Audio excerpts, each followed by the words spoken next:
स्वागत है आपका कैरियर प्लस कोचिंग के ऑनलाइन प्लेटफॉर्म पे। आज हम लोग भारतीय संविधान के आयोग एवं परिषदों का पार्ट नंबर 3 देखेंगे। तो चलिए शुरुआत करते हैं। वीडियो शुरू करने के पहले आप लोग चैनल को सब्सक्राइब और वीडियो को लाइक अवश्य किया करें, जिससे ज़्यादा से ज़्यादा लोगों तक यह कंटेंट पहुँच सके और आपको भी नोटिफिकेशन मिलती रहे। तो चलिए बढ़ते हैं आज के क्वेश्चन की तरफ।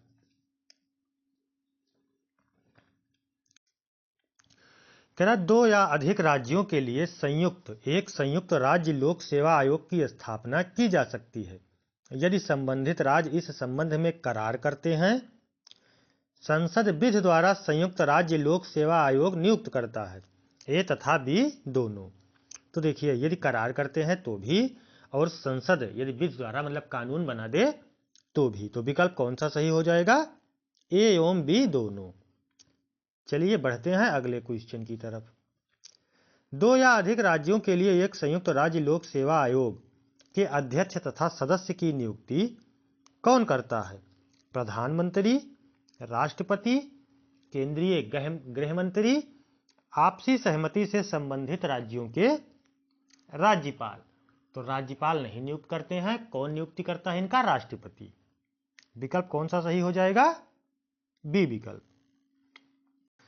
देखिए, राज्यों में लोक सेवा आयोग की नियुक्ति राज्यपाल करता है, लेकिन जब दो या दो से अधिक राज्यों की होगा, संयुक्त नियुक्ति होगी, तब राष्ट्रपति करेगा। यह ध्यान रखिएगा। भारत में पहली बार लोक सेवा आयोग की स्थापना जिस अधिनियम से हुई वह कौन सा था? Indian council act 1892, Indian council act 1909, government of India act 1919, government of India act 1935। तो ये 1919 के तहत हुआ था। ठीक है, ये ब्रिटिश संसद द्वारा पारित अधिनियम था 1919। इसमें ही इसका मेन मोटिव यही था कि भारतीय शासन में भारतीयों की भागीदारी बढ़ाना। ठीक है, ये ध्यान रखिएगा। अच्छा, ये 1919 इसको मेंटेग्यू चेम्सफोर्ड सुधार अधिनियम भी कहते हैं, ये ध्यान रखिएगा। तो विकल्प कौन सा सही हो जाएगा? सी विकल्प, गवर्नमेंट ऑफ इंडिया एक्ट 1919। निम्न में से क्या भारत में सिविल सेवाओं की एक विशिष्टता है? पक्षपात, तटस्थता एवं निष्पक्षता, अस्थायी राजनीतिक कार्यकारी संबंध, इनमें से कोई नहीं। तो कौन सा विकल्प सही हो जाएगा? तटस्थता एवं निष्पक्षता। ठीक है, तटस्थता एवं निष्पक्षता भारत में सिविल सेवाओं की एक विशिष्टता है। यही आपसे पूछ रहा है कि सिविल सेवाओं की विशिष्टता कौन सी है। तो विकल्प कौन सा सही हो जाएगा? तटस्थता एवं निष्पक्षता।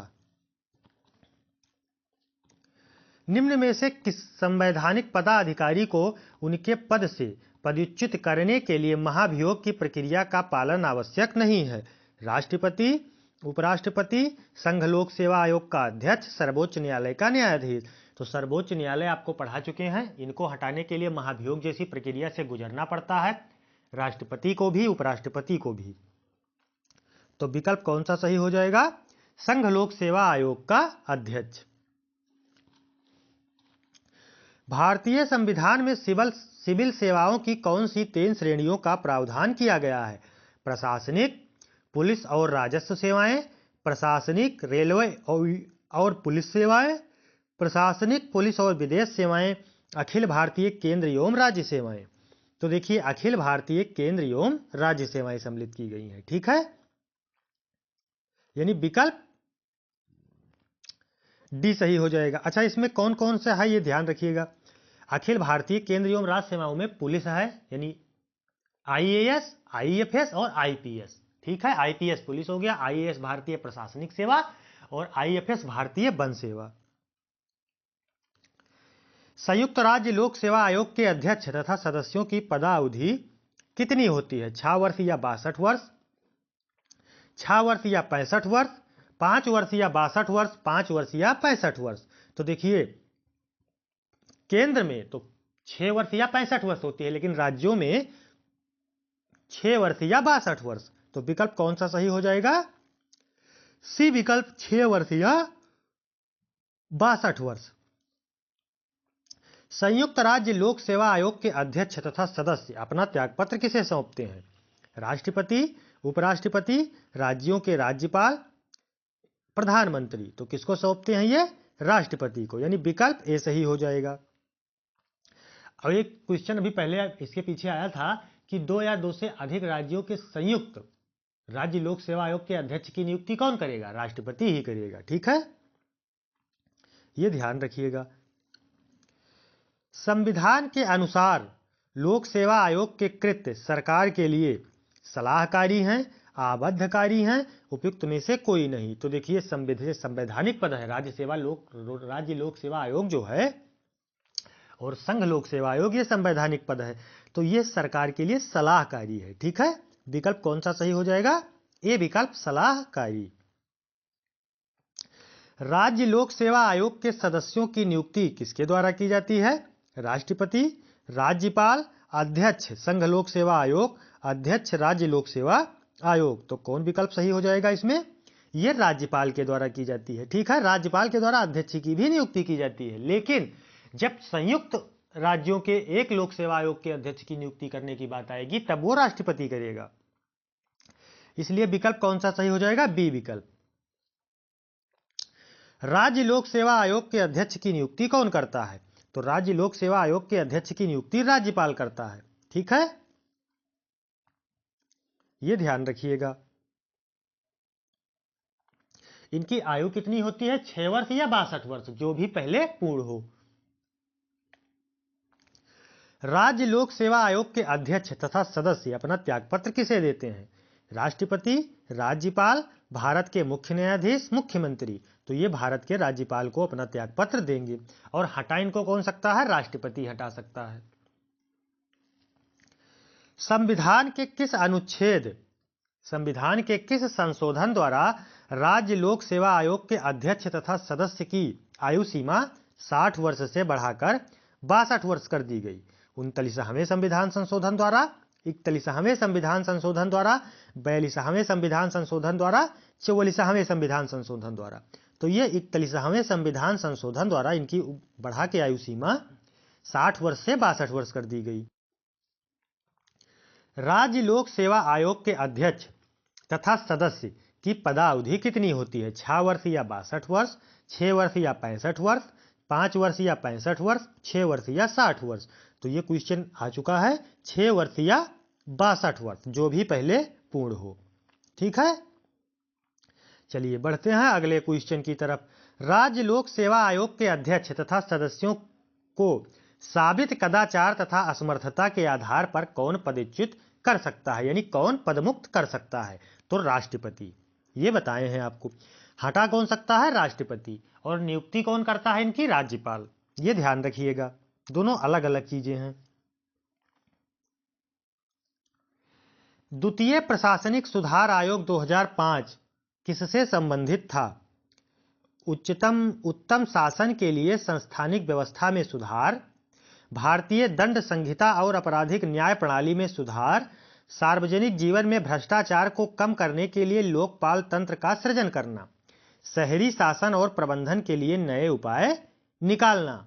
तो कौन सा विकल्प सही हो जाएगा? उत्तम शासन के लिए संवैधानिक या संस्थानिक व्यवस्था में सुधार करना। ठीक है, यही संबंधित है। तो विकल्प कौन सा सही हो जाएगा? ए विकल्प। ये प्रशासनिक सुधार आयोग गठित किया गया था द्वितीय 2005 में। भारत में केंद्रीय सतर्कता आयोग की स्थापना निम्न में से किसकी सिफारिश पर की गई? प्रशासनिक सुधार आयोग, गोरेवाला समिति, कृपलानी समिति, संथानम समिति। तो देखिए, जो केंद्रीय सतर्कता आयोग की स्थापना की गई, ये 1966 ईस्वी में की गई है। ये ध्यान रखिएगा, ये भी आपसे पूछ सकता है कि केंद्रीय सतर्कता आयोग की स्थापना किस वर्ष की गई? 1966। और किस समिति के सिफारिश पे की गई? संथानम समिति, यानी विकल्प डी सही हो जाएगा। ठीक है, ये द्वितीय वेतन आयोग की सिफारिश पे इसको किया गया था। ये भी एक सलाहकारी यानी परामर्शदात्री संस्था है। निम्न में से किस एक ने लोकपाल के पद के सृजन की संस्तुति की? राष्ट्रीय पुलिस आयोग, राज्य पुनर्गठन आयोग, प्रशासनिक सुधार आयोग, अंतरराज्यीय परिषद। तो ये प्रशासनिक सुधार आयोग ने लोकपाल के पद का सृजन किया था। ध्यान होगा आपको अन्ना हजारे जी ने लोकपाल के लिए ही अनशन किया था। ठीक है, चलिए बढ़ते हैं अगले क्वेश्चन की तरफ। राष्ट्रीय मानवाधिकार आयोग के अध्यक्ष और अन्य सदस्यों की नियुक्ति के लिए सिफारिशें करने वाली समिति का कौन सदस्य नहीं है? प्रधानमंत्री, लोकसभा अध्यक्ष, लोकसभा के विपक्ष का नेता, राज्यसभा का सभापति।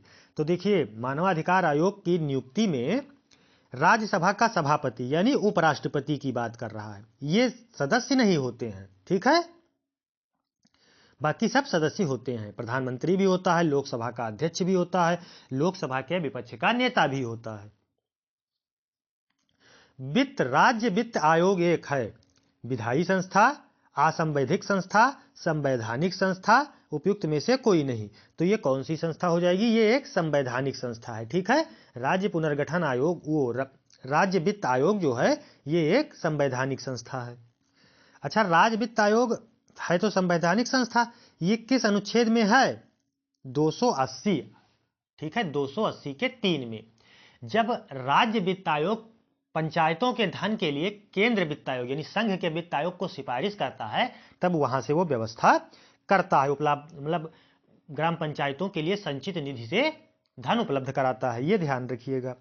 राज्य वित्त आयोग और केंद्र वित्त आयोग, संघ वित्त आयोग किसमें है? 280 में, और राज्य वित्त आयोग 280(3). ठीक है, ये करता क्या है? राज्य वित्त आयोग पंचायतों के लिए धन की व्यवस्था करता है। धन की व्यवस्था क्या करता है? सिफारिश करता है राज्य वित्त आयोग केंद्र वित्त आयोग से। ठीक है, तब वो वहां से संचित निधि से धन की व्यवस्था करता है। राष्ट्रीय विकास परिषद की स्थापना कब हुई थी? 1956, 1954, 1952, 1953। तो ये कब हुई? 1952 में। राष्ट्रीय विकास परिषद की स्थापना कब की गई? 1952 में। अच्छा, ये संवैधानिक संस्था है? नहीं, ये एक गैर संवैधानिक संस्था है। ठीक है, ये ध्यान रखिएगा। राष्ट्रीय मानवाधिकार आयोग की स्थापना कब हुई थी? 1922, 1991, 1993, 1994। तो राष्ट्रीय मानवाधिकार आयोग की स्थापना 12 अक्टूबर सन 1993 को की गई थी। अच्छा, राष्ट्रीय मानवाधिकार आयोग का मुख्यालय कहाँ है? नई दिल्ली में।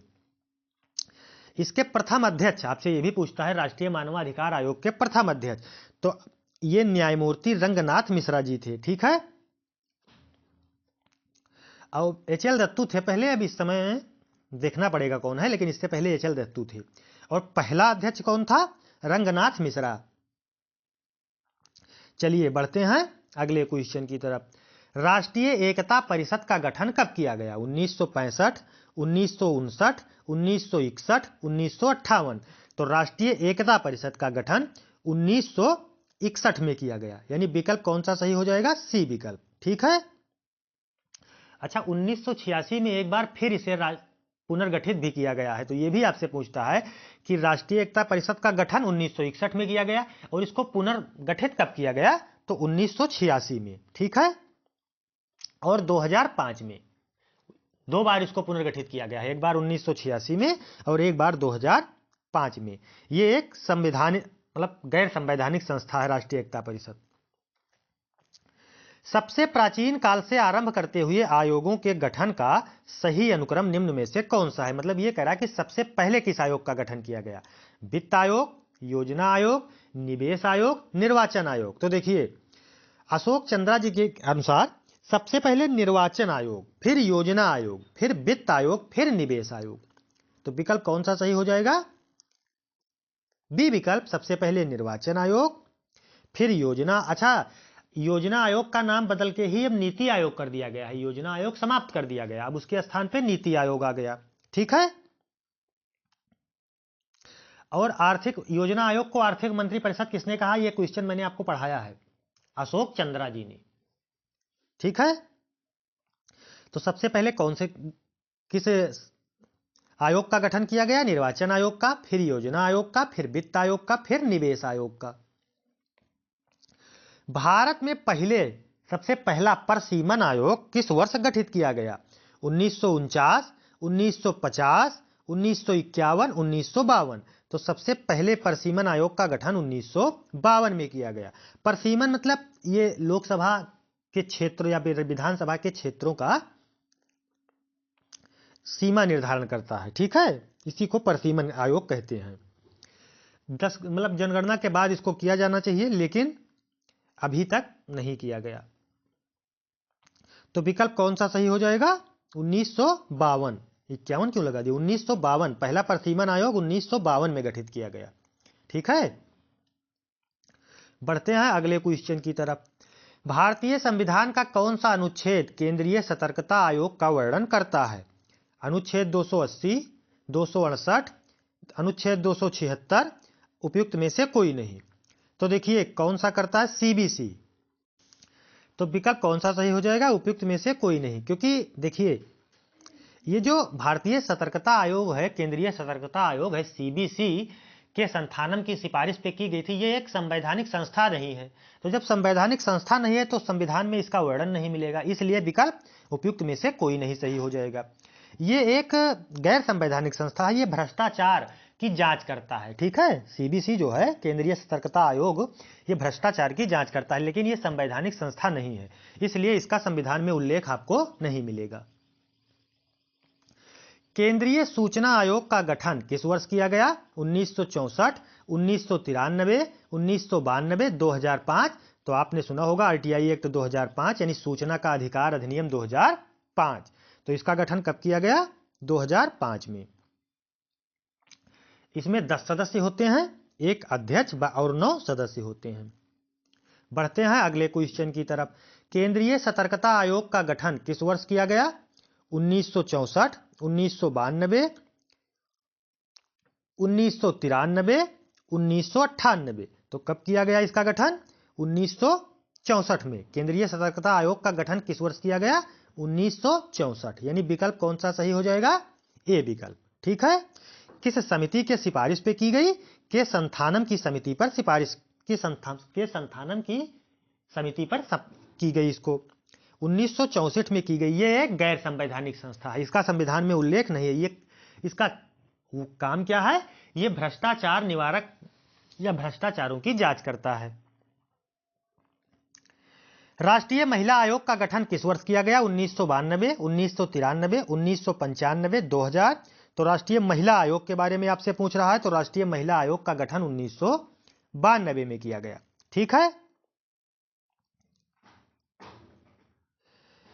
पहली महिला अध्यक्ष या पहला अध्यक्ष आपसे पूछेगा तो कुमार मंगलम राष्ट्रीय महिला आयोग की प्रथम अध्यक्षा बनी थी, ये ध्यान रखिएगा। बढ़ते हैं अगले क्वेश्चन की तरफ। रेखा शर्मा थी वर्तमान अध्यक्ष, अब पता नहीं बदल गई कि नहीं। राष्ट्रीय महिला आयोग की प्रथम महिला अध्यक्ष कौन है? तो बताए आपको, ललिता कुमार मंगलम। अच्छा, ये ललिता कुमार मंगलम जो है ये पहली अध्यक्ष थी। महिला अध्यक्ष पूछेगा तो कौन हो जाएगी? जयंती पटनायक। देखिए ललिता कुमार मंगलम जो हैं ये बनी थी अध्यक्ष, लेकिन हुआ क्या था, ये प्रश्नकाल के समय बनी थी, ठीक है। जब आपसे ये पूछेगा कि राष्ट्रीय महिला आयोग की प्रथम महिला अध्यक्ष कौन है, तो आप जयंती पटनायक को सही मानेंगे, ठीक है। ये भी एक गैर संवैधानिक संस्था है, विधिक संस्था है। स्वतंत्र भारत के प्रथम विधि आयोग की स्थापना किस वर्ष की गई थी? 1950, 1951, 1952, 1955। तो कौन सा विकल्प सही हो जाएगा? प्रथम विधि आयोग 1955 में बना था, ठीक है। जनरल MC सीतलवाड़ की अध्यक्षता में प्रथम विधि आयोग की स्थापना की गई थी। इस समय कौन सा चल रहा है? 31वां विधि आयोग चल रहा है। निम्न में से कौन सा आयोग अध्यक्ष, निम्न में से कौन सा आयोग अनुच्छेद 228 से संबंधित है? राष्ट्रीय अनुसूचित जाति आयोग, राष्ट्रीय अनुसूचित जनजाति आयोग, राष्ट्रीय पिछड़ा वर्ग आयोग, राष्ट्रीय महिला आयोग। तो कौन सा 228 से संबंधित है? राष्ट्रीय अनुसूचित जनजाति आयोग। कौन सा विकल्प सही हो जाएगा? बी विकल्प। बढ़ते हैं अगले क्वेश्चन की तरफ। निम्न में से कौन सा सुमेलित नहीं है? अंतरराज्यीय परिषद 1990, राष्ट्रीय विकास परिषद 1954, केंद्रीय सतर्कता आयोग 1964, राष्ट्रीय मानवाधिकार आयोग 1993। तो देखिए अंतरराज्यीय परिषद 1990 में हुआ था। केंद्रीय सतर्कता आयोग सीबीसी का गठन 1964 में हुआ। राष्ट्रीय मानवाधिकार आयोग का गठन 1993 में हुआ। लेकिन ये जो राष्ट्रीय विकास परिषद कह रहा है इसका गठन 1954 में ना होकर 1952 में हुआ है, इसलिए यही विकल्प गलत हो जाएगा। ठीक है, बढ़ते हैं अगले क्वेश्चन की तरफ। आज के लिए इतने ही थे। 3 पार्ट हैं, प्लेलिस्ट बनी हुई है, आप लोग जाके तीनों पार्ट देख सकते हैं और कमेंट में जरूर बताएं कि आपको ये क्लासेज कैसी लग रही हैं। धन्यवाद, मिलते हैं नेक्स्ट सेशन में।